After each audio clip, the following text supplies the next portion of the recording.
Welcome to the Craft to Career podcast with Elizabeth Chappell, where every week we dive into how you can turn your craft into a successful career.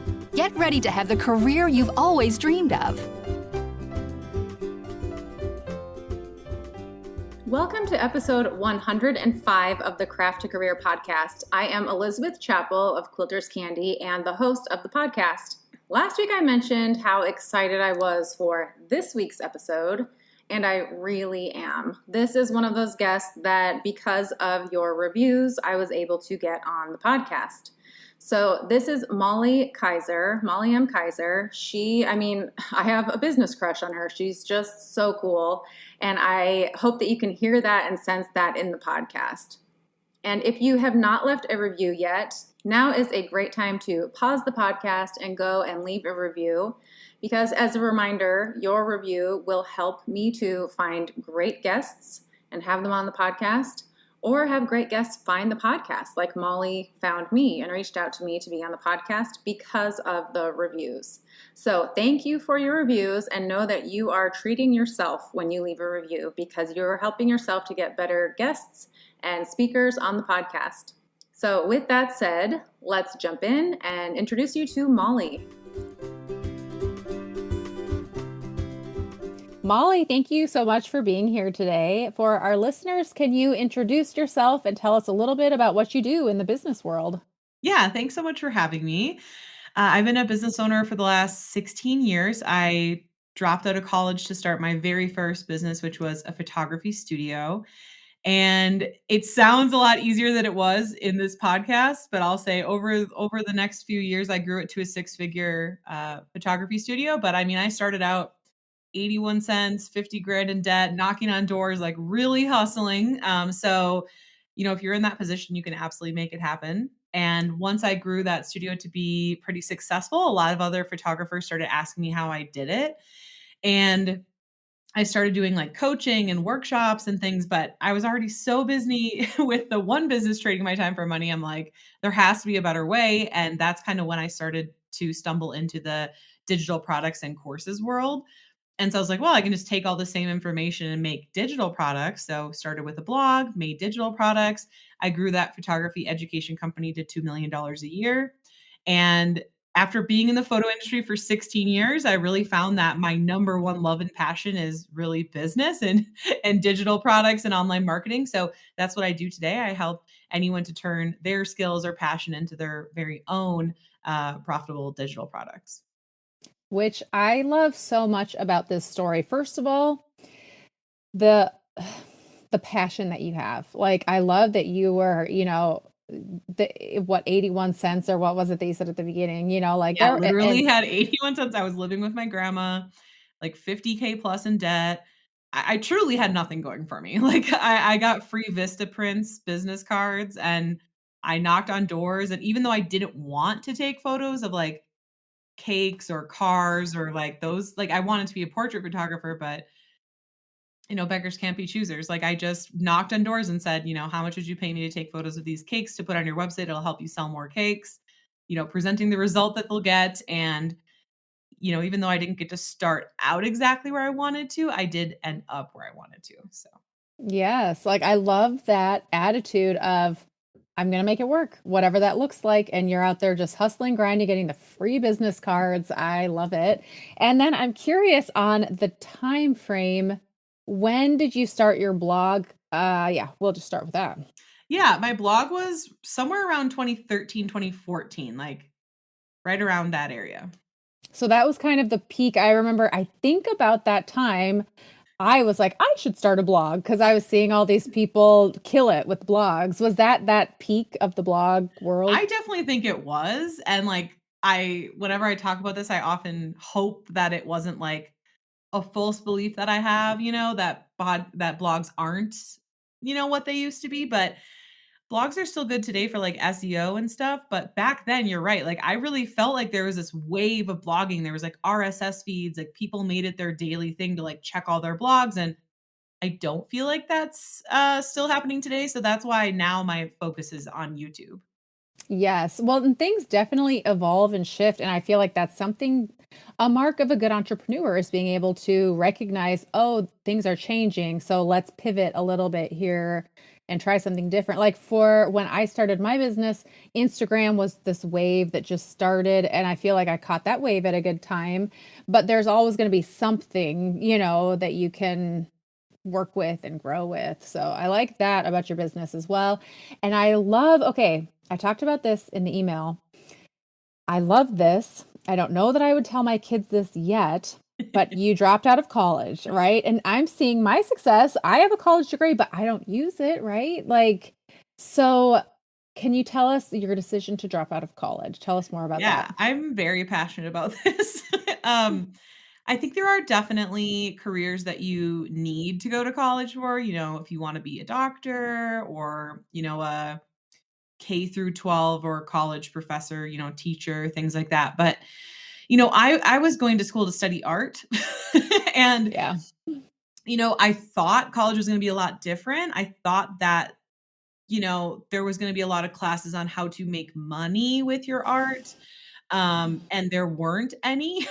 Mm-hmm. And, I was sitting here, my parents did not pay for my school. I had to pay for my school myself, and I'm sitting here with tens and tens of thousands of dollars in debt, and I'm in, like, my 3rd or 4th year of college, and I'm like, "How the heck am I ever gonna pay for this if they haven't even taught me how to make money?" And I remember I was sitting in one of my photography classes, and she was telling us how we can hang our artwork in galleries, and she was going on and on about how it's like, you have to apply to all these shows, and then maybe you'll get 1 show, and then out of that show, maybe you'll sell 1 piece, and I'm like, "Okay, so for months of work, I'm maybe gonna make, like, a couple $1,000s." It just was not computing in my head, and also I actually really hated school, like, anything that didn't have to do with marketing or photography or, like, the things that I liked, and so it just didn't make sense to me, and nobody understood it at the time. My friends and family gave me a really hard time about dropping out, and I mean, like, hashtag no regrets, like, it's only been Yeah. uphill from there, and I mean, obviously, entrepreneurship has ups and downs, but Right. I have no debt. I paid everything off a long time ago in my 20s, from my business, and, like, a lot of my friends that have traditional careers, I will say there's nothing wrong with that, like, those I know a lot of my friends have 9 to 5s or they, work from home and they love it, but I don't think they paid off their debt as soon as I did, and a lot of people still have, college loans even in, like, their 40s, so Yeah. definitely something to consider. Well, okay, I've never read the book. I guess I probably should. Rich Dad, Poor Dad. I think he Oh my talks gosh, I about read it, but that. so long ago. I think I was, like, 19 when I read it, yeah. Yeah. But I mean, even for me, like I studied English in college and my dad was like, "So what are you going to do? How are you going to support yourself?" I was like, so I added on education so I could teach. Imagine with a college. I feel like a little bit it's the college institutions. This is a whole other topic, but they're kind of pushing like you need to have this degree, but it's really self-serving for them, like yes, 100%. there are some careers out there where you need to have a degree, but for the entrepreneur, and not everyone's cut out to be an entrepreneur. That's Mhm, yeah, not I for agree. everybody. But there are many professions, or even having a trade or something where, so that's for another topic. But I No, love the I fact, actually wanted to share a little bit more about oh, this. I think good. it's Yes. so Okay. important. Do. So yeah, I actually just had family stay with me for the last week, and everyone was in their 60s. And we had a lot of interesting conversations, because all of our parents, we felt like all of our parents, so I'm a millennial, we felt like our parents forced us to go to college. Like there's no other choice, you have to go to college. And I'm sure some people's parents paid their college, mine did not. But yet, our parents, when they went to college, they only maybe paid a few $1,000s. They could buy my parents' first house was $18,000. Now in the area I'm in, you can't even buy a house for less than half a million dollars, like a decent house. And I just think it's a lot different. Like, I think that, we shouldn't always be taking advice from these older generations because they don't understand what we're going through right now with inflation and everything. So you're right. This could be its own whole podcast. But if you're not going to school for something that needs a degree like doctor, teacher, whatever, and even teacher, wildly underpaid, like Yep. definitely look up these salaries before you go there. But trade school also, last thing I will say is, a lot of those careers pay a lot of money. You only need a certificate or a 2-year degree, and there is no one doing these. You can charge astronomical prices. Yep. There is, if I call someone to come fix my windows, it's like, hopefully someone shows up. There's just not a lot of Yeah. people doing it. And once the boomer generation's gone, I mean, who's gonna do these things? Right. Well, and I feel like a lot of these skills are a lost art, you know? Yeah. Like I grew up with my dad, he knew this is not a bash on my husband because I don't either, but like my dad could fix anything. And I'm like, Mhm. "Oh, we've got this problem." And he's like, "Who are we going to call?" I'm like, good point. I don't know what to do. You don't know what to do, you know? Like YouTube. exactly. Yeah, and even Yeah. YouTube sometimes I'm like, "Shoot, I'm going to mix that wire up and kill myself," you know? Yeah. So like, yeah. No, I have a lot of thoughts. And then even for me, like getting that English education degree, one, I did it because I needed a job. I didn't love teaching in the middle school setting. It was Mhm. really, really rough. And then you're right, your salary, like you've spent Mhm. how many years? And my parents helped pay a bit, but I had to pay for college. And you're earning this really and teaching right now, like anyhow. So yes, that's Yeah. a whole other topic I could go into Something a needs to lot change on. for sure because we need teachers and they don't get paid enough, and yeah, yeah, yeah. So, that's why I love Right. online courses and digital products. Like, you can be a Same. teacher without a degree. Yep. You can help lots of people. There isn't any red tape. By the time you get all the red tape taken out, it's like, maybe that isn't even relevant anymore. You get to really do your own thing. So, I love it. Yes. And well, on this topic too, I do know a lot of women, especially that's my demographic is like these women, female entrepreneurs. A lot of them feel like, well, who am I to be doing this? I don't have any certification. I don't have this or that. Here's the deal. We are results based. If you can teach someone a skill, whatever your experience looks like, it doesn't have to be a degree. Like is if you can get results for people, that's what matters. And so I just think people too often write themselves off because they're like, well, I didn't go to college for this, or I'm not Mhm. certified in this. But your experience is enough to give you those qualifications. And so I just want to empower people that you don't have to worry about the traditional, the gatekeeper of, oh, you can do this now because you've gotten this certificate type of a thing. Yeah, I think school like traditionally pretty much trains us. I'm trying to think of a different word, but to, follow the rules. And Yep. I have always been a rule breaker. Like detention, I was in it. Like I was always a rule breaker. Um, but traditionally it's like, I don't know, maybe this is an unpopular pivot, but I think school is just like priming everyone like for the workforce, and I think there needs to come a time if you want to be an entrepreneur to really realize that you do have the answers. Like you are a really intelligent person. You don't have to be told what to do. You don't have to play by the rules and you can make a huge difference on the world. And even when I had my studio making multiple six figures a year, which put me in like the top 2% of photographers everywhere, I still felt like I didn't have enough to share. I still felt like, who am I to teach others? So there is like this stigma that we need a piece of paper. We need somebody to tell us we can be a teacher. I remember even in school, they had us take these tests where it would tell us what career you should be.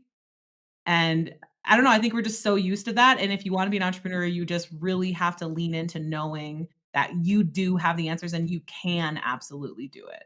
Yes. And it's kind of, I mean, nothing puts gives you thick skin like putting yourself out there as an entrepreneur because one, you've got the own self-doubt and that like what's the word I'm looking for? Imposter syndrome. Mhm. But then you always will have other people, especially the more success you have, who are like, well, who are you to say that you can do that? So to be able to stand up and be like, well, actually, I do have value here. And I do have a friend who she went to college and got a degree in art.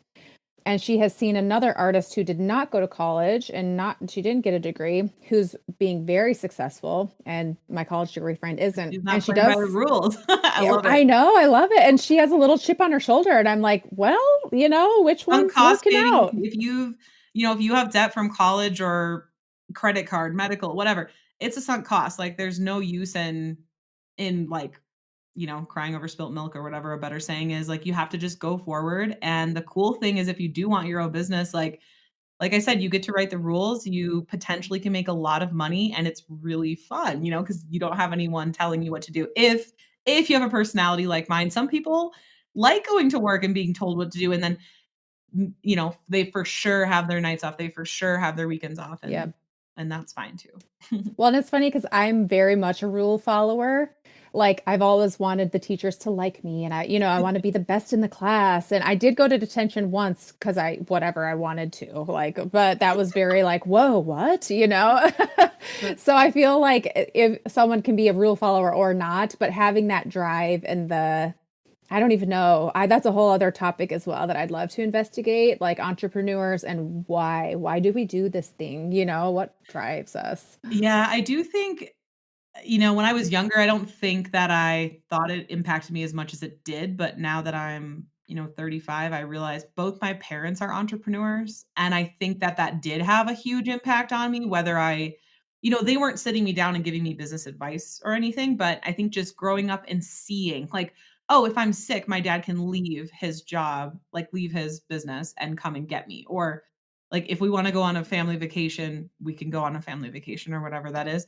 Um, but yeah, so I do think that that had an impact on me in the way of me seeing like it is possible. And a lot of my friends, their parents were business owners. My husband's parents are business owners. So I think I was just surrounded by that. But like I said, they weren't giving me advice or anything. It's not like you need to be around those people to be successful. But I do think that it made it clear that I could do it. You know what I mean? Because I saw other people doing it. Yeah. And I'm thinking as you're saying this, it's very funny. My dad was a college professor, right? There So you go. very like very different, but I do have a very stubborn side. So I wonder if there's a bit of me that's like, no, you can't tell me I can't, So I'm like, I will. So anyhow, very, very interesting. But okay. So I was looking at your website and you have this timeline, which I really love of just the progression of your business, which out of curiosity, are you in New Mexico right now? You I mentioned am. home Yeah, prices. I am. Okay. You mentioned home prices are really high. I didn't know they were that high in New They're high Mexico. everywhere, to be honest. Like, even, our house that we owned in Wisconsin before we moved, it's more like our mortgage is only $500 a month, when we left, and right now, because I looked it up because 'cause I'm curious to see. So this is Wisconsin, because everyone keeps saying, "Oh, the Midwest is cheap." Mm-mm. Hmm. It's Wow. $1,700 a month mortgage now for that exact same house, even though, because you have to think of it, the home price has doubled and the mortgage price, the interest rates doubled. So that's Yes. almost a 4x on, and I'm seeing almost, I mean, I really like real estate, so I pay attention to it.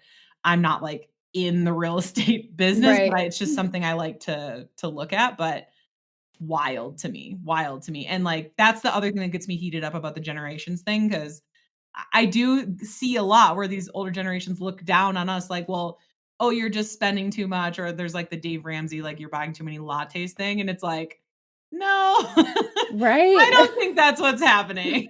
Yeah, no, I'm not latteing my way into this situation. Yeah, for sure. That's so where in Wisconsin? I grew up in Minnesota. Okay, yeah. So, well, I'm from Door County, but my husband and I lived in Eau Claire, Wisconsin for 10 Oh, years. yeah. Yeah, and that's only like an hour or two from the Twin Cities. So I'm Yeah, assuming maybe yeah. you were in the Twin Cities. I was in Como Park area. Like, Oh, yeah. So yeah, St. Paul. Well, that's fun. So, okay, on this timeline of your path, the thing that really stood out to me is one, the amount of success that you've had, right? That stands out. But okay, there's an ebook phenomenon that happened. Can you tell us what happened with your ebook, how you found success with that? I want to know everything so I can replicate this. yeah, for sure. So, when I first started getting into at my first education business, so for photographers, I didn't really know what I was doing, obviously. I had never done it before, and I just had this blog, and I built a following, and people were asking me for things. But there's a lot of options out there, right? There's like, you can create an ebook, you can create a membership, you can create a course, you can create a blah, blah, blah, blah, blah. And I do remember one of the first things I created was a posing guide, because I saw other people in my industry doing that and it seemed easy to make. And then I made a plethora of other digital products. At one point, I had 100 different digital products, which would not recommend, but also Okay, I made was gonna money. say, do you recommend that or No, not? I would not recommend that, and I will tell you guys kinda how that changed for me, but, um okay, so first thing is I'll just do the 100 digital products thing. One of my mentors said, you will make more money if you just focus in on one product. So we actually retired all of those products and created a new product that got our customers like the number one result they were wanting. And we went zero because we closed everything to $2 million in 2 years from just focusing on one online course. So they were absolutely right. But then let's go back to the ebook.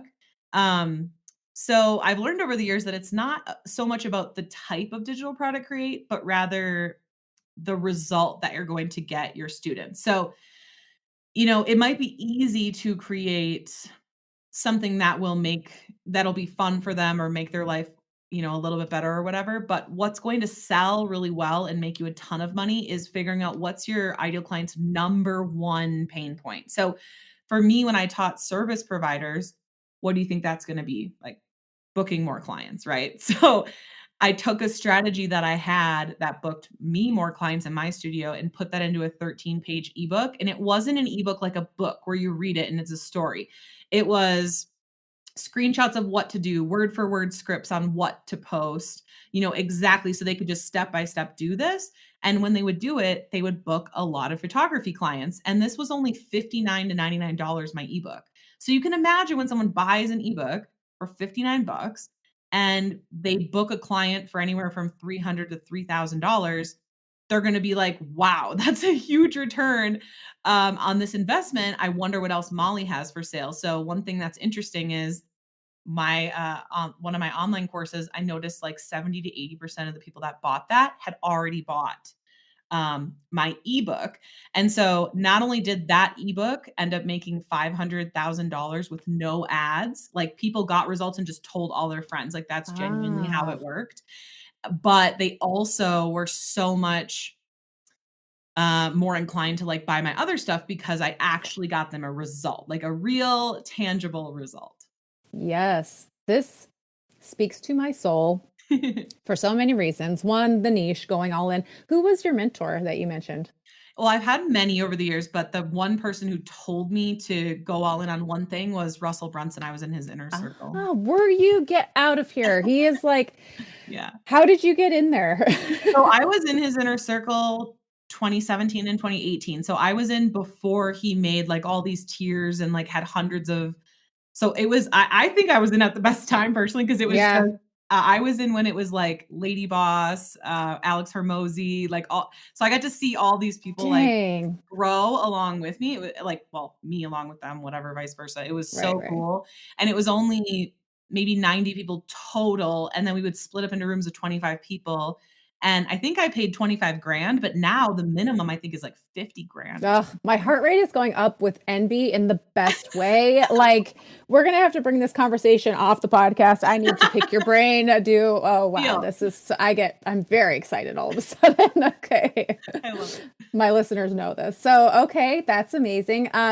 Any other lessons, Russell, that you can share with us? Oh my good. I mean, so many, honestly. Yeah. Number one for sure would be the focus because I remember I came to him when I was so I actually did kind of sneak into Inner Circle in a way because when I joined, they said you had to be making $1 million a year. And I was like, yeah, for sure. But I was actually making half $1 million at that time. But I was like, I want to get in, Yeah. So Yeah. it was a little white lie. But I'll be honest, they were happy to take my money, so I think it's Right, fine. exactly. Exactly. And there was a lot of other people in there that were just under the $1 million mark as well. But yeah, so that was my number one piece of advice. Another piece of advice he gave me that was really good was I had this webinar and it was already doing well, but I used to have Voxer, like Inner Circle used to have Voxer access to Russell, which is crazy. So I Oh, could that's talk about amazing. that, which Yeah. is crazy. Yeah. But I was like, oh, how can I make this webinar title better or whatever?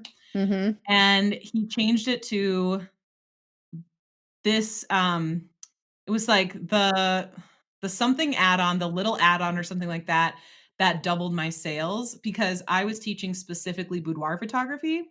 Mhm. So instead of saying like how to book more boudoir clients, because that would really only attract boudoir photographers, but instead saying like, um, this I don't remember the exact title, it was like, "This certain photo shoot doubled my sales." Then all photographers go to the webinar, and then you can, Interesting. you know, educate them on why they should do boudoir. And I was like, "Oh," like that. I So thought this is interesting because it kind of flips that niching down and actually opens it wider. I So have a how did feeling that it's because I already was at, like, 500,000, and so I don't know. I mean, if he was here, we could ask him, but I I will tell know. you it worked real well. I love that. Yeah. Okay. All right. So the ebook, no ads. It was word of mouth. You were just promoting this to your audience. Did you borrow other people's audiences? Like, So I did, so I had an email list, and so, man, I mean, I wish I would have put more focus into this ebook, to be honest with you. Like, it's crazy to me that it did over $500,000, and I really did not put that much, like, time into that's it. I wish I would crazy. have, you know? I have since sold the IP to another educator because 'cause I'm focused on this now, but, um yeah, because basically all I did was I would do, like, these little mini sales where I think it would be, it's sold all the time for, like, $100, but then I would have these little 3-day window sales for $59. That's pretty much all I did, like, to my email list, and I think I had maybe a few, like, a handful of affiliates, like, other educators that would promote the ebook, but honestly, like, if I went and looked at the data, like, I know for sure that it was simply people buy it, they make a lot of money with it, and they Yep. only spent $59, and then Yep. they're like, "Holy cow!" 'Cause every Facebook group at the time, you could search, my ebook was called Model Call, you could search for that term in any Facebook group, and there would be, like, threads and threads and threads of people, like, talking about it. Um, so yeah. That's amazing. Okay. So the ebook, and then what were the other 100 Oh opt-ins my that god. you had? So many. I can try to think as many as I can, but I had, printables, so I had, like, a shop, like a boutique, I called it, I don't know. I was all over the place. I was a creative, okay, people? Yeah, we get it. I mean, I still am creative, but you know what I'm saying. But, yeah, I had, like, a boutique where basically I had, like, bundles, so I would have, like, so photographers, they will sell, like, albums of photos, so I had album templates. Then I had, like, a business partnership template thing where you could, like, print all this out and make, like, little business partnership bundles and go door to door and, like, partner with people. These were all things that I was doing in my business that were working, and then I simply just templatized them. Um, I had another ebook called, Set It and Forget It, and it was all about, so it wasn't, I know people think book when they think ebook, but it was just a PDF, just like Model Call, but instead it taught them email marketing, and it gave them scripts for automating their booking processes. Um, like, I mean, yeah, there's so many, but those were the ones off So the top of my head. these are all opt-ins. Did people pay for them? Yeah, so I did have freebies as well, but these were all paid. My 100 digital products were actually, like, paid digital products. Okay. So they were Yeah. your products that you sold, but they were all related to how to grow a photography business, Yeah, like the they were marketing all side. specific. I think Set It and Forget It was for all photographers, but everything else was specific to boudoir specifically. So, like, really small niche. Mhm. Um, but it's like, I do think if you can start out with a really small niche, it is going to be so much easier. Like, I already have, 7, 8 years or whatever experience in the online marketing world, and I teach people courses in digital products, and it is wildly harder than when I had Yeah. my smaller niche. You honestly, if you get a really small niche that's a blue ocean, like, I didn't really have, maybe I had 2, 3 competitors at the time. Um, I thought I was the queen of marketing. I thought I was so good at it, and then I get into this space and I'm like, "Whoa!" Like, I don't even think I was that good. Like, now I am because 'cause I've had to really up my game, but back then, I'm like, I think I just had a really good niche. Like, it really is that important, honestly. Let's talk about, well, first, okay, 2 things. Remind me to come back to the blue ocean Yeah. comment. But I want to kind of like evaluate this business decision that you made. So, why do you think, again, if we really dig deep, you had 100 different products that were doing well, right? Like bringing value to your ideal customer. It was still in a very niche market.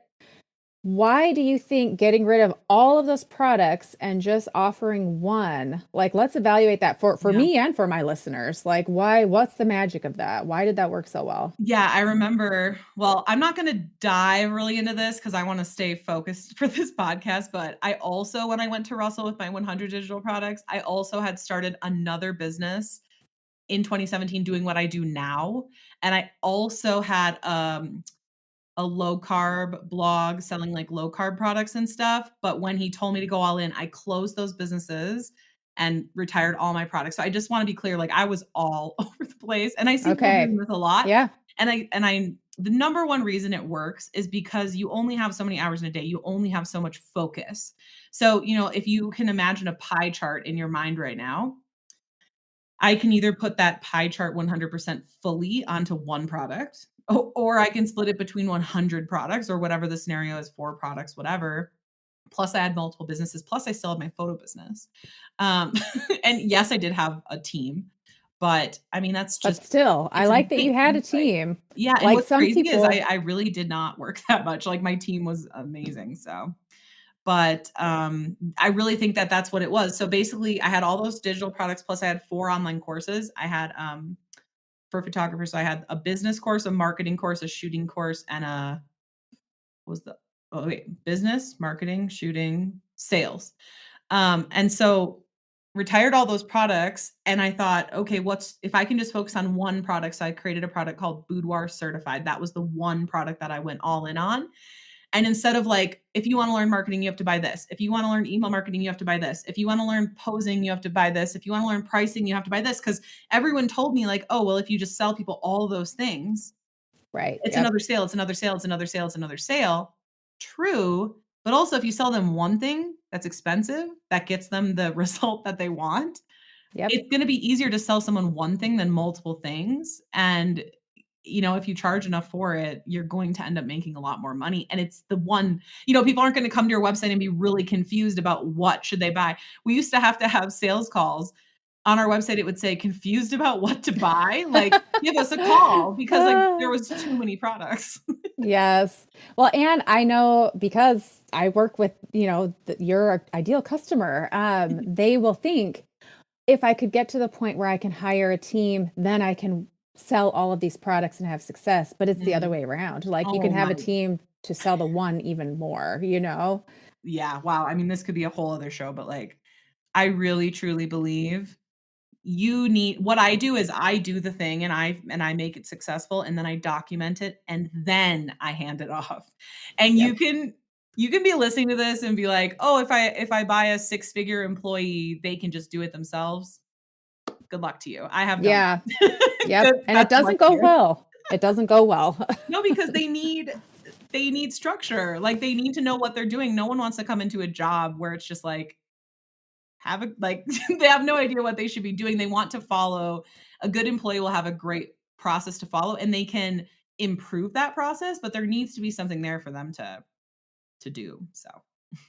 I'm just so happy talking with you. I feel like this is a friendship that's meant to be. So hopefully we get to meet in Yes, real I'm life one in. day.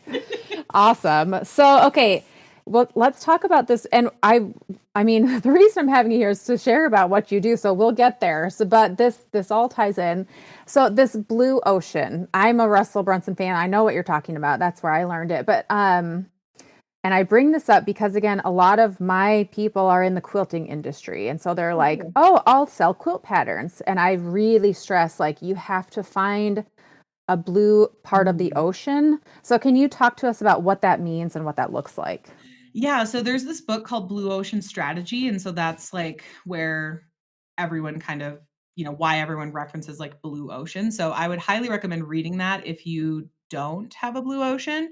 In Russell's book, I think it's Expert Secrets, which, by the way, is my favorite of his 3 books. He does a really good job of explaining this with bubbles. So, essentially, he'll have a big bubble that'll say, like, wealth. So he says there's three main niches: health, wealth, and relationships. But you don't want to just choose one of those. You want to dial in more. So he has these bubbles that say health, wealth, and relationships. So let's look at wealth. Okay, what's one thing down from wealth? Maybe it's, we can use my niche as an example. Like maybe it's making money online. Okay, that's a niche. Then the next niche down could be digital products and courses. Okay.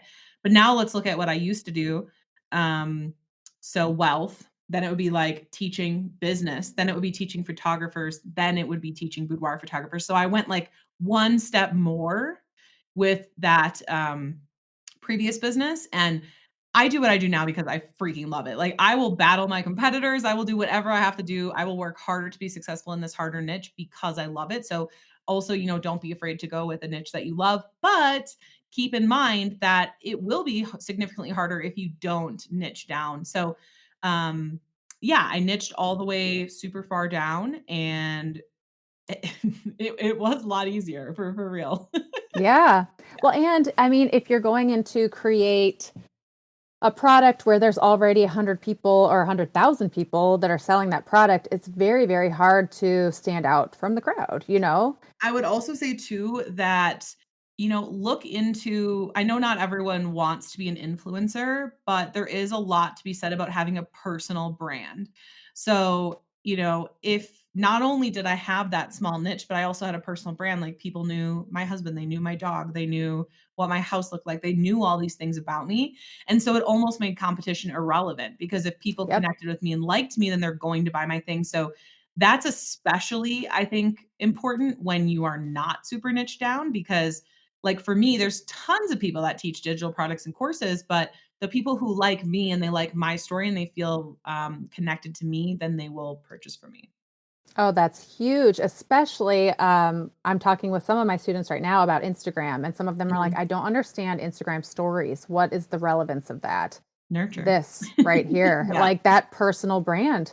That's where you get to let people see behind the scenes and like get to know your family, get to know what you're baking for dinner or whatever, Mhm. and that People kind of a do thing. care. Like, every single day when I post those, I'm like, "No one cares," but it's like, no, they do care, I promise you, they care. Think about Yeah, the people you follow online, like, there's this guy I've been following online forever, okay? Like, I don't even know why, like, he teaches, like, male fitness. It's just like, he's a good marketer though, so I find his content really interesting, and it's like, I could take a quiz and I would know everything about this person's life, and, like, I find it interesting, and it's like, why? I right. don't know. Yeah. I think we like connecting with other people and learning about their lives and things like that. Absolutely. Well, and I always talk about Sarah Blakely. She's another one that I'm always talking about, the owner of Spanx. Yeah. I love her. I feel like she's my best buddy She is because she really shares. she's very likable. I love her too. Yeah, and she'll share just quirky, funny things, and like she jokes about her husband, but obviously she still loves and respects him. Oh my It's god, not in like a I think it's diss. hilarious. Yeah, I love it. Yeah, so you know what I'm talking about. Oh, for Like, sure, yeah. yeah, Jesse, just love him. So, yeah. Okay, I'm very curious. On your website, right, you go through the timeline of things that you offer. You've clearly had a lot of success, and we'll get into what exactly you offer now. But you do say that you don't work often. You love to go outdoors and hike. How many hours a week are you working? Like, how are you making that happen? Okay, yeah, so that's a super great question, and, I think that it kind of comes in waves. So, like, sometimes I work more, sometimes I work less. So, for example, we just had a bunch of family come and stay at our house during the week because my husband's parents are retired, and I knew that I wasn't going to probably get a lot of work done. I don't really like filming videos and things when there's, like, all these people in the house listening. So, what I did was I just made sure to batch a bunch of my work on a day before they got here. So, the entire week they stayed here, I didn't have to work at all. So, we went on hikes, we cooked together, we did all these fun things. And for me, that's what freedom is about. It's not about it does kill me when people say, like, "I wanna have an online business because I never want to work." It's like, that attitude is never going to build you a successful business. I love to work. Um, and there are days where, I'll work from, I don't know, 9 AM to 5 PM or whatever, which is a long work day for me. I don't normally work that long, but most days I would say, like, 10 AM, then I will take, like, an hour or 2 break for lunch, then I'll come and work a couple more hours, then I'll go for a hike, and that's pretty much my day. It's pretty, I don't have anything on my calendar other than guest podcasts, and on Tuesdays, I do 1 call for our course and 1 call for our membership. Awesome. Okay, I love this and I feel this because sometimes I do see people who are very successful. They are working so much. And I'm like, that's not the life I've been that person. Yeah. yeah, right? And it's burnout. Like it's not a happy place to be. But also, I also have some people who reach out and they're like, I don't want to learn this program. Is there a shortcut on how to make this or that? I'm like, ooh, that I I agree don't with think you. that's gonna work, you know? So there is that happy medium of like, you've got to work, but you also want to laugh and enjoy life and live a little. So, okay. And batching content, what stuff did you batch? Yeah, so every week I put out a YouTube video, and then I also record so I recorded a bunch of YouTube videos, and then I also recorded a bunch of Instagram reels. Okay. And what kind of content are you sharing on your YouTube channel? Yeah, so it actually took me some time to find, like, my niche in my YouTube channel, and that was actually one of the best exercises, in my opinion, for just finding my niche in general, because I knew that I wanted to help people with online business, but that's not like super niche. There's a lot of things you can do with online business. And so what I did was I actually researched a lot of different online business competitors in the space. And I saw like what were their top videos, what worked really well. And when I first launched this business, it was called Profitable Courses, and I was only focused on courses. And I actually found that that was actually a little bit too niche for YouTube. And so digital products is now where I'm at. And I find that it's a really good niche for me and for YouTube because what's funny is we just talked about how you need to be super niche. But also for YouTube, you actually need to be a little bit broader.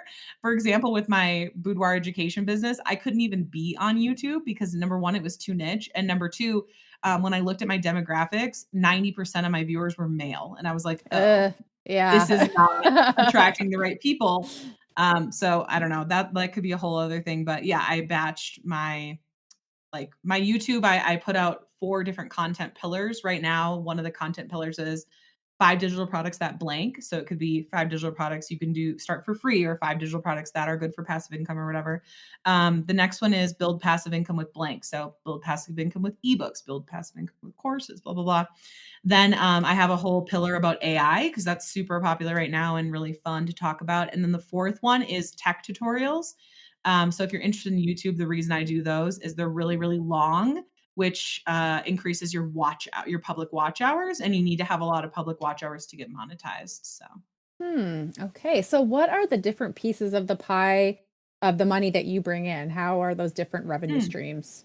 Yeah, so we have 2 main products. We have profitable courses, and then we have a membership that I just launched. So I waited until we had a lot of sales of our course until it was consistently selling.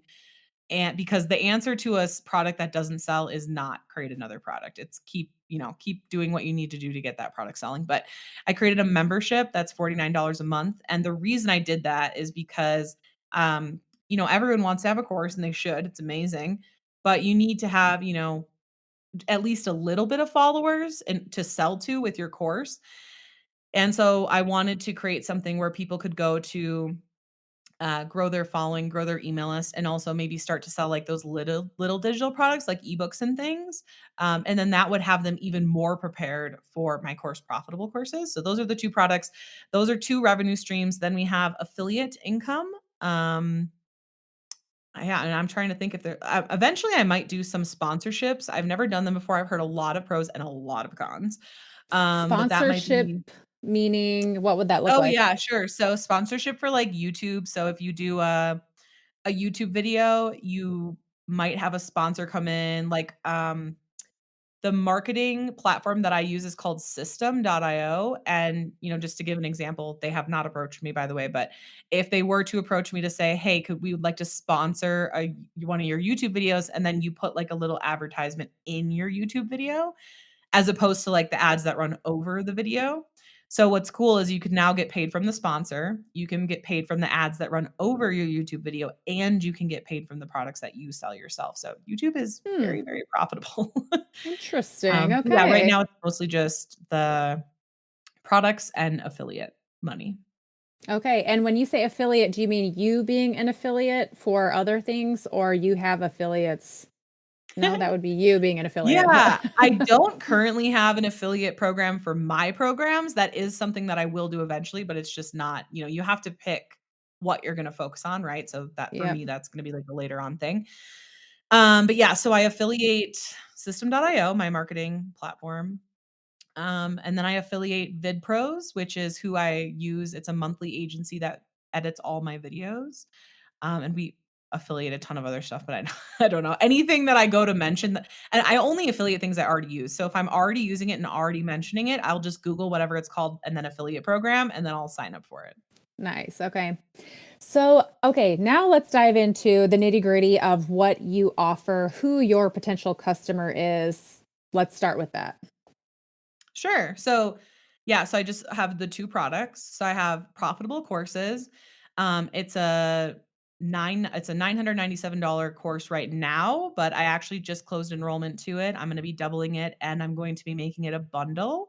So it's gonna Hmm. be profitable courses plus passive courses, because really the result people wanna get is the passive course. So I wanna do a better job of, explaining that.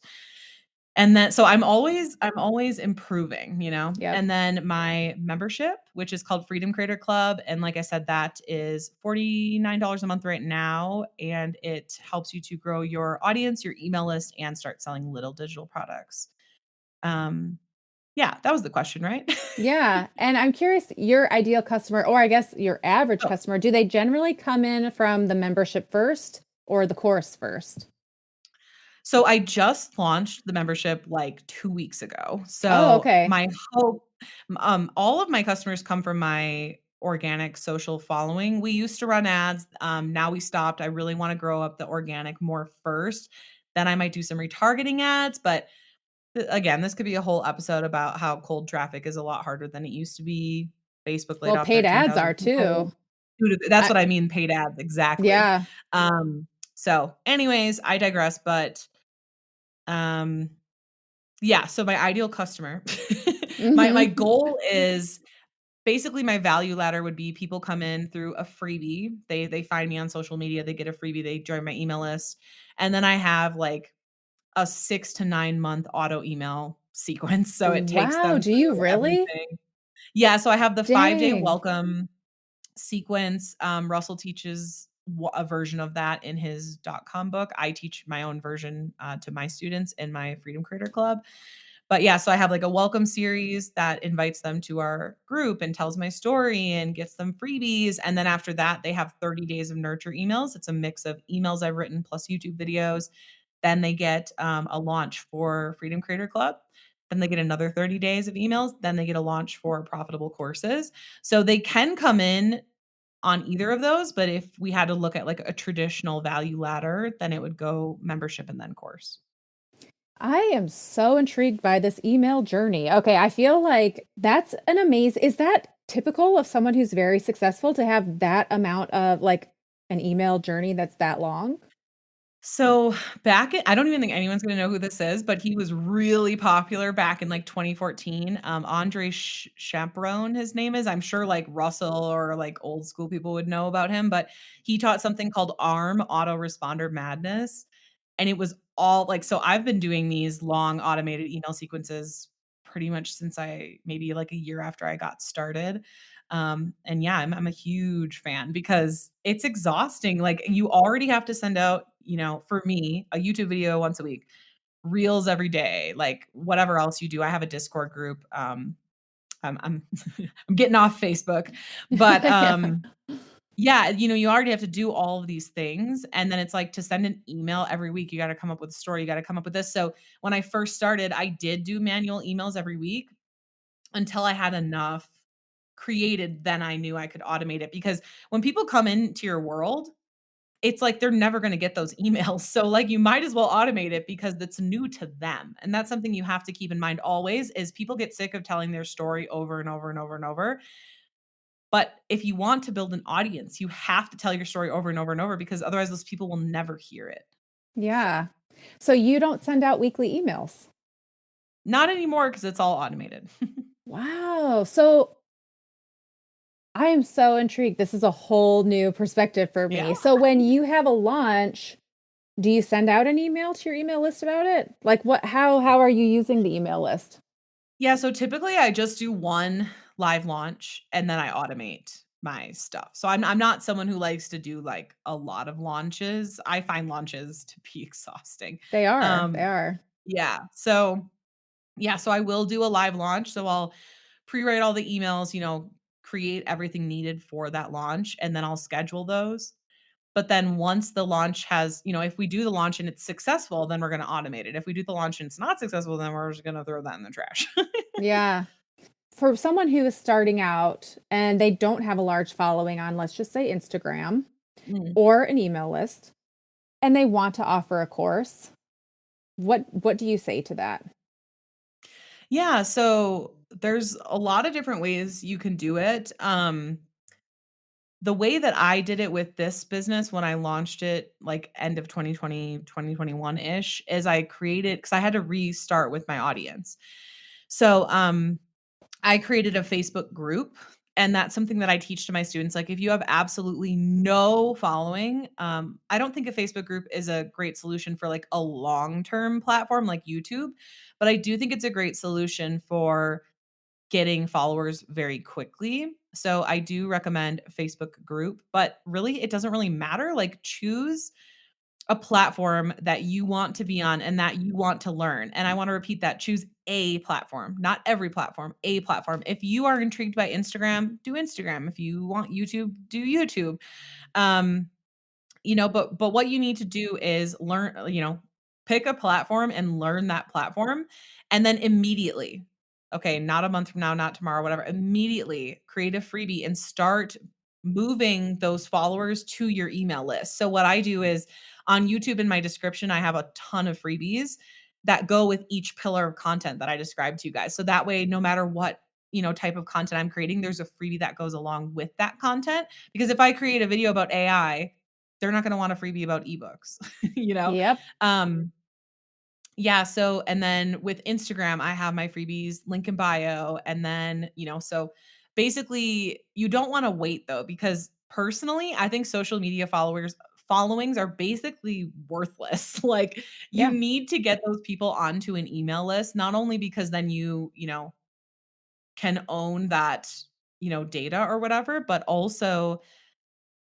your what I think you can Google this. It's 70%, no, 70 times more likely to convert an email list subscriber to a customer than social media. It's crazy. I've made a YouTube Yeah. video about it. Yeah. Okay. We'll have to check that. Actually, send the link. We'll put the link in the show notes for that. Sure. So yeah, just start out building your following, and then my advice is get to 500 email subscribers, then you can launch your course. You're going to convert 1 to 2%, most likely. You can convert more, but typically that's what I see. So if you're happy with getting 5 to 10 sales your first launch, then do that. If you're not, maybe wait a little bit longer, but yeah. Ah, I just have so many things. So, are you in a mastermind? This is now completely selfish that I'm asking this. I am not in a mastermind right now. I am eyeing a couple masterminds. It's really hard to top the one that I was in. No joke. Um, yeah, and like, I love Russell, but I don't want to join.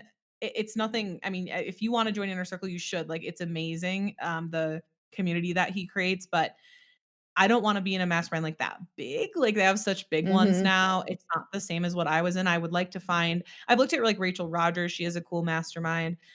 I haven't found anything that I'm, like, willing to part with, 50 grand yet, Yeah, but I exactly. will eventually join one. Also because I'm sort of at the more this business is only, like, a couple years old, and so, I'm still getting to where I was. So I think we did about 400 and some revenue last year with this 400 some thousand with revenue last year. So my point is that I still know the things I need to do to grow it. Yeah, yeah, But once I get to that point where I'm like, "Oh, I don't know," then I'm for sure going to join one. yeah. This is so cool and so fascinating. All right. Well, this has been amazing. If our listeners want to find you, where should they go?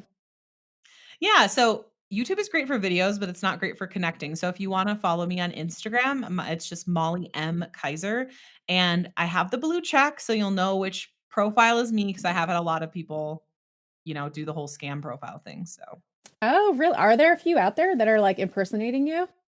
I get messages all the time, "This person's impersonating." I'm like, "I don't have time to deal with that. I got the check now, Exactly. it's all Yep. good. You know who to follow and who not to. I Okay, gotta focus." awesome. Yeah, exactly. Okay, and then if they want to, You have a podcast, right? I do kind of have a podcast. That's a Okay. good question.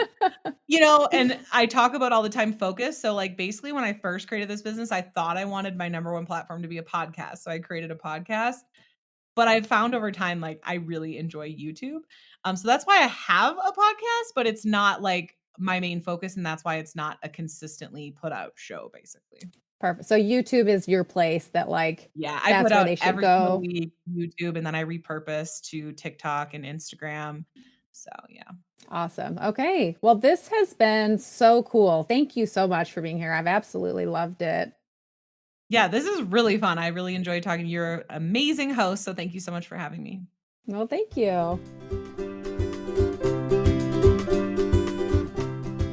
Molly, thank you so much for being here on the Craft to Career podcast. I absolutely loved it. In fact, since the recording, she and I have been in touch and continue to chat business. She's also creating a little mini course for my mastermind and for my Craft to Career course.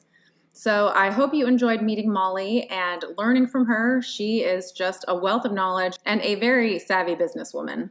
So again, Molly, thank you for being here. And next Friday, I will see you right back here on the Craft to Career podcast. Until then, take care.